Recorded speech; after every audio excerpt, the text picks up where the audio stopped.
We had a lovely, kind of impromptu ceremony yesterday that I've been thinking about since then, and I thought it would be nice to kind of bring it some focus, some spotlight on what happened. A couple of our community members, maybe inspired by the meditation retreat, the winter retreat, I think, made a determination that they wanted to really let go of the past, let go of the story about the past that had defined them for a long time. And so in different ways, they both wrote some forms of biography, and we, chanting mantra together, burned that and released that past for those folks. It reminded me of this quote from Khandro Rinpoche that I pulled up during the middle of the winter retreat and put on the board, but we never really talked about. It was so vivid what she said. She said, when we look back at the time of death, the experience of this life will seem like a dream. And, just as with our nighttime dreams, it will seem useless to have put so much effort into it. The fear we experience in a dream is gone when we wake up. Feeling afraid was just an unnecessary exertion of effort causing us to lose sleep. That's so practical.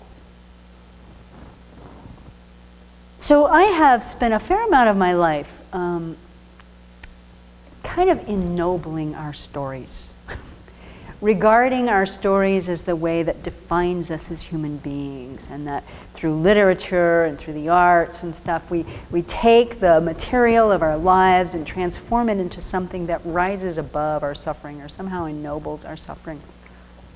And I believe that that's true still.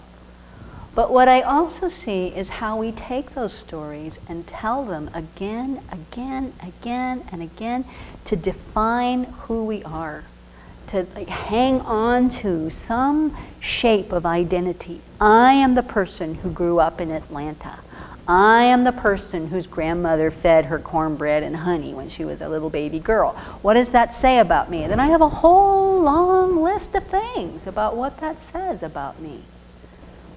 And so we are, and I see, you know, when you're in your 20s, the poetry is quite rich. And when you're 30s, it's maybe getting richer. And by the time you're my age, honey, that's a lot of details, and you are weighed down by the weight of the stories of your life. It's incredible, actually. Having just gone through some of the stuff that my mother kept for so many years, not only her own things, and every card we ever sent seems to be in her boxes, every letter we ever wrote, things I wrote in my 20s, I thought they were funny. They were well written, but it was like, who was that girl? But my mom knew who that girl was. And then she had boxes of things that my great-grandmother had kept from when she was a little girl. So the poem that my great-grandmother's sister wrote when little baby Ralph, who died of some consumption kind of disease, I mean, it was a family tragedy.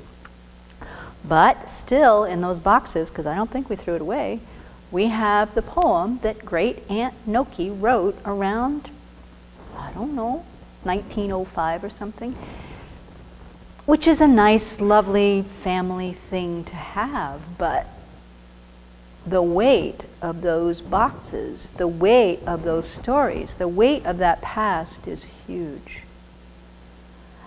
And so I don't believe anymore that our stories give meaning to our lives. They condition us, it's true. You know, what happens to us is a part of the conditioning. And then how we respond is what's creating our conditions for the future. What happens to us, or we experience it as a result of our own past actions, virtuous and non-virtuous.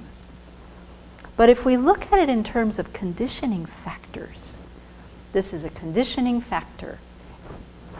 Okay, it existed, okay, it's gone. We can even honor it, but we don't have to carry it as this tome that gets bigger and bigger and bigger and bigger the older we get. Venerable Children also often says, and I totally agree, that when we see people bent over with age, it's because of the weight of the things we're carrying, right? it's a heavy weight. So again, Khandro Rinpoche says, when we look back on our lives at death, the amount of time we spent in hesitation, aggression, ignorance, selfishness, jealousy, hatred, self-preservation, arrogance will also seem like useless exertion, just like our dreams. So be able to regard all of these illusory thoughts and concepts as like a dream. Time doesn't stop. Things change moment by moment by moment by moment. The only thing that makes this experience solid and an identifier of who I am is my grasping at it. That is the only factor. So she says, within this illusory existence, what is the use of holding on to these useless emotions within impermanence? Impermanence is the nature of everything. And so, although we often, and it's identified regularly that impermanence is a part of the dukkha of cyclic existence, it's also our friend. Because things change.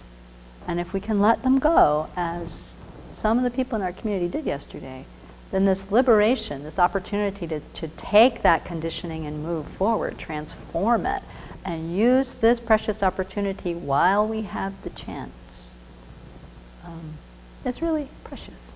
So it was a great thing that we did yesterday, and